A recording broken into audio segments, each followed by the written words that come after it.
ইতিহাস শুধু তারিখ নয়, ইতিহাস মানুষ, সংগ্রাম আর চিন্তার ধারাবাহিকতা।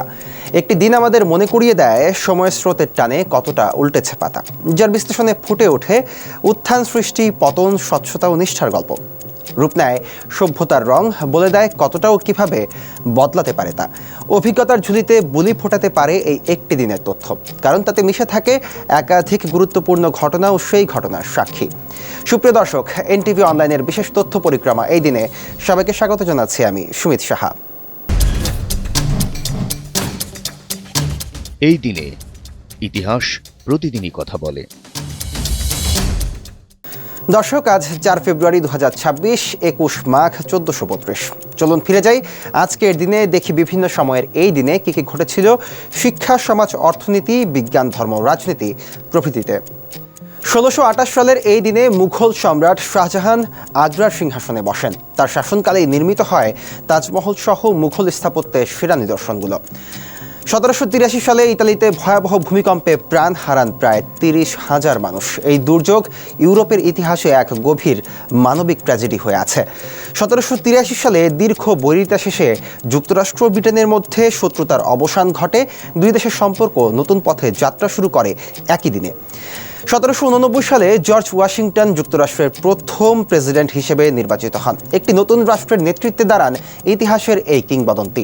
1792 সালে যুদ্ধে পরাজয়ের পর টিপু সুলতান অর্ধেক মহীশূর ইংরেজদের হাতে তুলে দেন। এতে করে দক্ষিণ ভারতের রাজনৈতিক মানচিত্রে বড় পরিবর্তন আসে। 1797 সালে ইকুয়েডরে ভূমিকম্পে নিহত হন প্রায় 40,000 মানুষ। ল্যাটিন আমেরিকার ইতিহাসে এটি অন্যতম ভয়াবহ প্রাকৃতিক বিপর্যয় হিসেবে দেখা হয়। 1899 সালে যুক্তরাষ্ট্রের বিরুদ্ধে ফিলিপাইনে সশস্ত্র বিদ্রোহের সূচনা ঘটে। 1904 সালের এই দিনে শুরু হয় রুশ জাপান যুদ্ধ। 1915 সালে প্রথম বিশ্বযুদ্ধের সময় জার্মানির বিরুদ্ধে নৌ অবরোধ ঘোষণা করে ব্রিটেন। যুদ্ধের কৌশলে এটি ছিল গুরুত্বপূর্ণ পদক্ষেপ। শ্রীলঙ্কার স্বাধীনতার মাধ্যমে 1948 সালের এই দিনে ব্রিটিশ শাসনের অবসান ঘটে। 1949 সালে 176 বছর পর জনসাধারণের জন্য খুলে দেওয়া হয় কলকাতার ফোর্ট উইলিয়াম। 1952 সালে রাষ্ট্রভাষা বাংলার দাবিতে পূর্ব পাকিস্তানের শিক্ষা প্রতিষ্ঠান ধর্মঘট পালন করে ছাত্ররা। ভাষা আন্দোলনের ইতিহাসে এই দিনটির গুরুত্ব তাই অনস্বীকার্য। 1972 সালের এই দিনেই বাংলাদেশ বিমানের প্রথম ফ্লাইট ঢাকা থেকে চট্টগ্রামে উড্ডয়ন করে, আর দেশের আকাশ পথে যাত্রা শুরু হয় নতুন স্বপ্নের। 1998 সালে আফগানিস্তানে ভয়াবহ ভূমিকম্পে 4,500-এর বেশি মানুষ নিহত হন। মর্মান্তিক দুর্ঘটনা এমন এক দুর্গম অঞ্চলে ঘটে যেখানে উদ্ধার কাজ চালানো প্রায় অসম্ভব ছিল। 2004 সালের এই দিনে যাত্রা শুরু করে সামাজিক যোগাযোগ মাধ্যম ফেসবুক।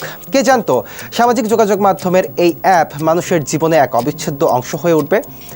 আজকের এই দিনে জন্মগ্রহণ করেছেন পাকিস্তানের সাবেক রাষ্ট্রপতি ও সামরিক শাসক ইয়াহিয়া খান, সাহিত্যিক নারায়ণ গঙ্গোপাধ্যায়, বাংলাদেশের প্রখ্যাত কবি ফজল শাহাবুদ্দিন, নোবেল পুরস্কার বিজয়ী লেখক ও নাট্যকার গাও শিংশিয়ান, কম্পিউটার বিজ্ঞানের পথিকৃৎ কেন টমসন, নোবেলজয়ী রসায়নবিদ রিচার্ড রয়স্ট্রোক, মেক্সিকান অভিনেত্রী ও গায়িকা ইরান কাস্টিলো এবং বাংলাদেশের জাতীয় ক্রিকেট দলের অভিজ্ঞ অলরাউন্ডার মাহমুদুল্লাহ রিয়াদ প্রমুখ।